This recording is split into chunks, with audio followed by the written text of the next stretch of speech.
여러분 많이 쳤습니까? 자, 우리가 이제 지금까지 이제 벽돌 공사 공부했어요. 지금까지.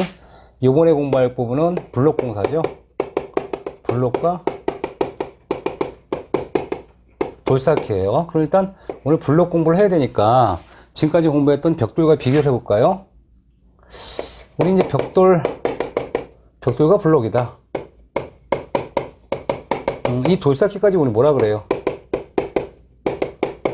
이 조적구조로 하잖아요. 조적구조니까 결과적으로 쌓는 방식엔 큰 차이가 없을 거예요. 그쵸? 근데 약간의 비교를 해보면 이 사이즈가 틀려요. 벽돌은. 이 벽돌에 구멍이 뚫려 있는 것도 있습니다. 간혹. 그러니까 여러분들 구멍이 있다 없다 하고 차이는 없습니다. 있는 경우도 있고 없는 경우도 있고. 이 사이즈가 얼마나 그랬죠? 190에 90에 57mm예요. 그쵸? 57mm. 블록은 좀 사이즈가 커요. 사이즈가 커서 블록은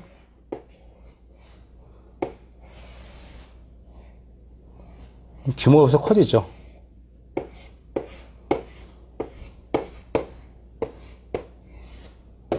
그래서 우리가 요 사이즈가 390이에요. 그 다음에 이제 이 높이가 이 190mm입니다. 훨씬 크죠?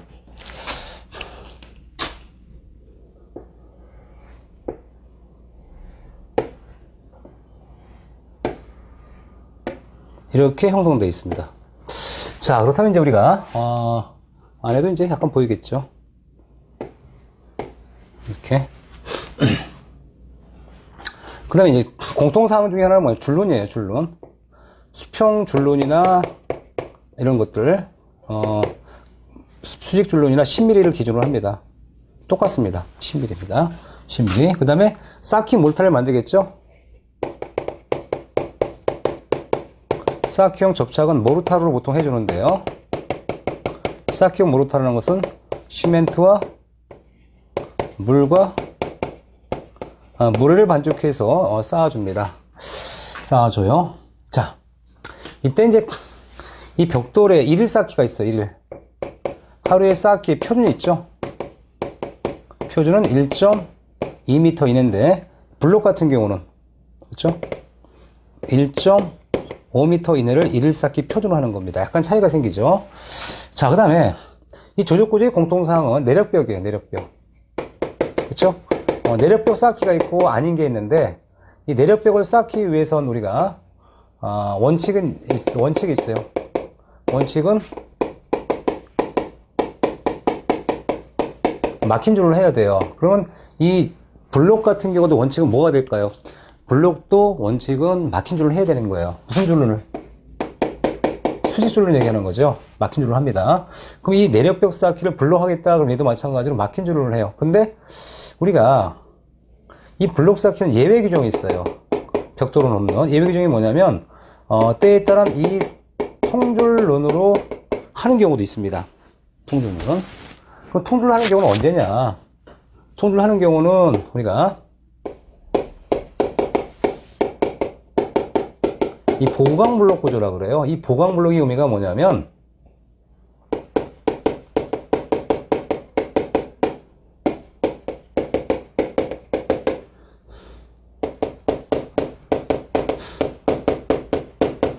철근으로 보강한 블록 구조를 얘기해요.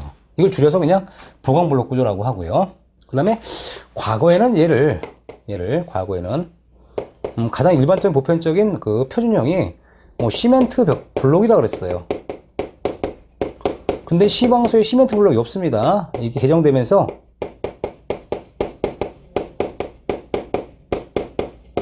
이 콘크리트 블록으로 개정됐다는 거, 용어를. 그러니까 지금은 시멘트 블록 용어, 기출문도 나왔지만 지금은 이 콘크리트 블록으로 오셔야 돼요. 용어를, 시멘트 블록을 다 없앴습니다. 콘크리트 블록밖에 안 남아있어요. 그럼 이 철근을 보강한 블록 구조 외에 통줄을 쌓기 가능하냐라고 하면 원칙은 분명히 막힌 줄을 해야 되겠죠. 근데 이제 이 콘크리트 블록 같은 경우는, 블록 구조는 보강 블록 할 때 여기 옆에, 요렇게 여기다 대줘요. 뭐냐면, 철근을 옆구리에 대줍니다. 왜 그럴 거냐? 이유가 있어요. 시공 때문에 그런데요. 우리가 이렇게 줄기초가 들어가겠죠.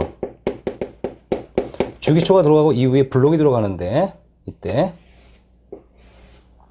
기초벽과 기초판을 이렇게 내력벽을 따라가야겠죠. 이때 내력벽 위에 이렇게 일정한 간격으로 세로철근을 배치해요. 세로철근 배치하는데, 이 세로철근은 우리가 여기다 정착을 합니다. 이렇게 40대 정착. 철근 지름의 40배. 철근 지름이 20mm다 그러면 428, 800이죠. 40배를 정착을 해줘요. 이 철근을 세워줍니다. 세로철근은 잊지 않습니다. 아주 중요한 거예요. 세로철근을 이어주는 게 아니라 한 번에 쭉 정착해서 올려줘요. 그러면 여기다 구멍에 넣을 수가 없는 거예요. 구멍에 넣을 수 없기 때문에 얘네들은 어떻게 하냐면 이 옆구리에 세워서 쭉 올려주는 겁니다. 그럼 그게 뭐냐면 이렇게 철근으로 보강을 하려고 하다 보니까 특히 세로철근을 이렇게 잊지 않고 이었다 보니까 얘들이 우리가 막힌 줄로 할 수가 없어요. 시공 과정상. 그래서 우리는 보강 블록 구조는 통줄론이 되어도 뭐가 되는 거에 때는 내력벽이 가능하다. 그래서 이 보강 블록 구조는 통줄론이라 하더라도 내력벽 구조가 되니까 이 보강 블록 구조는 일단 내력벽인데 내력벽을 쌓으면서 막힌 줄론이 아니라 통줄론으로 만든 내력벽 구조가 가능하다는 얘기입니다. 여기 주의하셔야 돼요. 여기 이런 것들이 이제 우리 시험에 나올 수 있는 이런 파트가 될 겁니다. 세로철근은 잊지 않습니다. 중요한 거예요. 자, 그렇다면 이제 우리가 이 블록 구조와 벽돌 구조에 또 차이가 또 생기는데 이 두 개 중에 어느 게 빠를까요? 이 블록 구조는 벽돌 구조에 비해서 시공 속도가 빨라요. 왜 그래요? 사이즈가 크잖아요. 사이즈가 이제 390에 그렇죠, 두께 T 곱하기 190이죠. 그렇죠?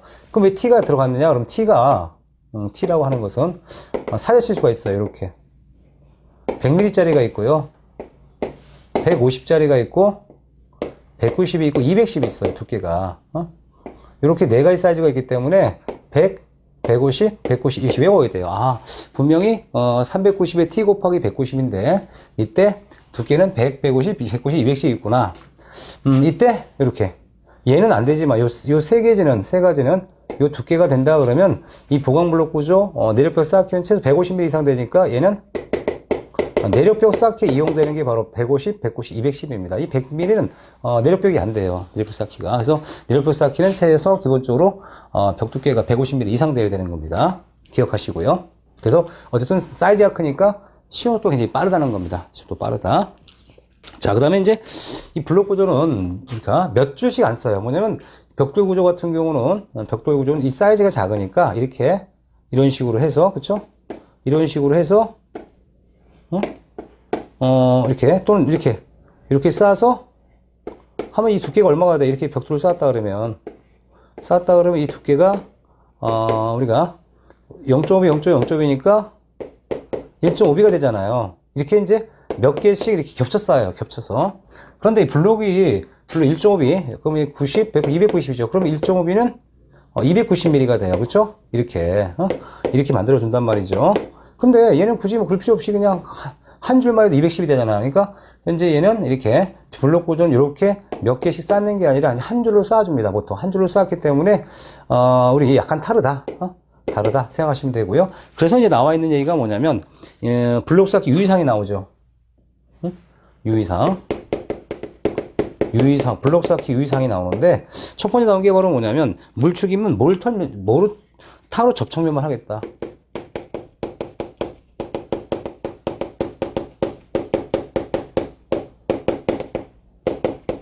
이게 나온 거예요. 뭐냐면 이 물축이면 접촉면만 한다는 게 얘는 굳이 이렇게 비금 벽돌이에요. 지금 벽돌 같은 경우처럼 몇 겹으로 쌓는 게 아니라 한 줄로 쭉 쌓아 올리기 때문에 접촉면만 할 수 있다는 얘기예요. 해도 된다는 얘기입니다. 그래서 물축이면 접촉면만 한다. 이게 나와 있고요. 이 블록에 이제 살두께가 다른 경우 있어요. 블록의 살두께. 이 블록의 살두께가 다른 경우가 있는데 이 다른 경우라는 것은 뭘 얘기하냐면 블록을 잘라보는 거예요. 잘라서 이렇게 보면